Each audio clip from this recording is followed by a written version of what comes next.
भगवान ने समाधि लगा ली और बीते सम्मत सहस 87 सम्मत बीत गए, यानी हजारों करोड़ों वर्ष तक समाधि में बैठे रहे। और जैसे ही समाधि टूटी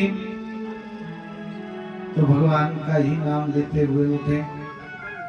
इधर क्या हुआ, राजा दक्ष ने एक यज्ञ रखा। यज्ञ में सभी को बुलाया, पर भगवान शिव का आमंत्रण नहीं किया और उनका कोई स्थान भी, भाग भी नहीं रखा। तो यज्ञ आरंभ हुआ, सभी देवता जाने लगे और देवता जानबूझकर कैलाश पर्वत होते हुए जाते। तो पार्वती जी का भी आमंत्रण नहीं आया। जब भगवान को नहीं दिया तो बेटी को कैसे आमंत्रण जा सकता था। तो सती मैया देखती हैं और देवता कहते नहीं, जब बालक होते हैं हम लोग या हम लोग वैसे भी, और ये देख लें कि इनका नंबर नहीं आया, मेरा आ गया, तो मुख पर हंसी अलग तरीके की होती। तो देवता बड़े मुस्कुराते हुए जाते, पार्वती जी मैया को बड़ा कष्ट होता। फिर पार्वती मैया पे रहा नहीं गया और भगवान से आज्ञा मांगी कि मैं अपने पिता के घर जाना चाहती हूँ। लेकिन भगवान ने कहा, सुनो, जो बिन बोले जाओ भवानी, रहे नशीब स्नेह न कानी। बोले जो बिना बुलाए जाता है, और तुमने तो मुझे वचन भी दिए हैं। जब विवाह होता है तो भगवान शिव का जैसे विवाह हुआ था, हमारी वही पद्धति है विवाह करने की। तो भगवान ने कहा, उस समय तुमने वचन दिए थे।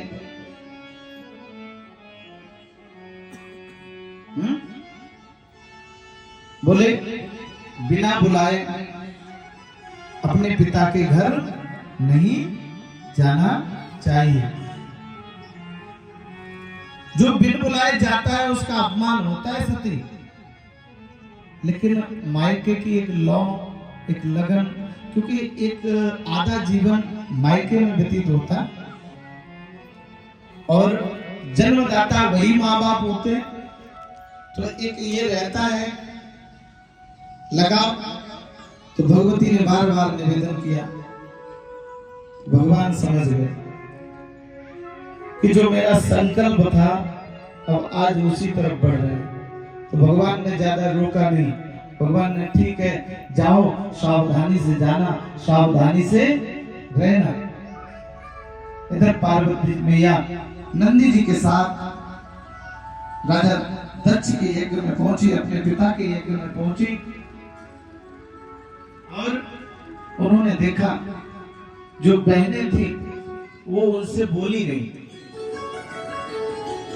तो पार्वती मैया को रिस आई कि हम इतने मन से यहाँ आए थे अपने मायके में, आज हमारी ही बहनें हमसे नहीं बोल रही। पार्वती मैया ने कहा, चलो ठीक है, बहनें हैं, बराबर का अधिकार है, इसलिए नहीं बोल रही होंगी। आगे बढ़ी तो पिता ने भी कोई ध्यान नहीं दिया, पर माँ माँ होती है। माँ उठकर आई और पार्वती मैया से कुशल क्षेम पूछी। सागर भले मिली एक माता, सागर भले मिली एक माता, सागर भले मिली एक माता, सागर भले मिली एक माता,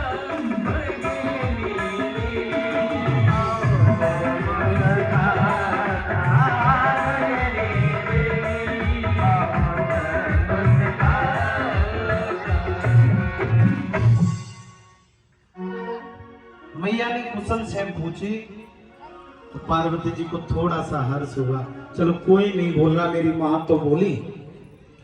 और माँ के लिए तो बहुत अच्छा लिखा गया है। कुपुत्रो ज्यायेत क्वचिदपि माता कुमाता न भवति। न भवति। एक बार कोख से कन्या भी अकन्या हो सकती है और पूत भी कपूत हो सकता है, लेकिन माता क्वचिदपि माता कुमाता न भवति। माँ कभी कुमाता नहीं हो सकती, माँ तो माँ ही होती है। पर सती मैया यज्ञ की तरफ गई तो उन्होंने देखा कि मेरे पति का कोई स्थान नहीं है। वैसे तो सही मायने में ये है, जहां पति का सम्मान ना हो वहां स्त्री को कभी जाना ही नहीं चाहिए, क्योंकि जब विवाह हो जाता है उस समय पति ही सब कुछ होता है, और जहां पति का अपमान हो जाए ना कभी वहां जाना चाहिए और ना कभी व्यवहार रखना चाहिए। और पति का भी यही अधिकार है कि अपनी पत्नी की सम्मान की हर रक्षा सुरक्षा करनी चाहिए। भगवती ने देखा कि हमारे पति का कोई स्थान नहीं, और जब पति का स्थान नहीं देखा तो अंदर से अग्नि की ज्वाला में, क्रोध की ज्वाला में और अपमान की ज्वाला में धधकने लगा। और कुछ देर सोचा, लेकिन अगर ये भी विचार बनाया कि अगर हम भगवान के पास गए तो ये मुख दिखाने लायक नहीं रहेंगे। सती ने यज्ञ में ही आत्मदाह कर दिया। असी कह जोगी अग्नि तन जारा,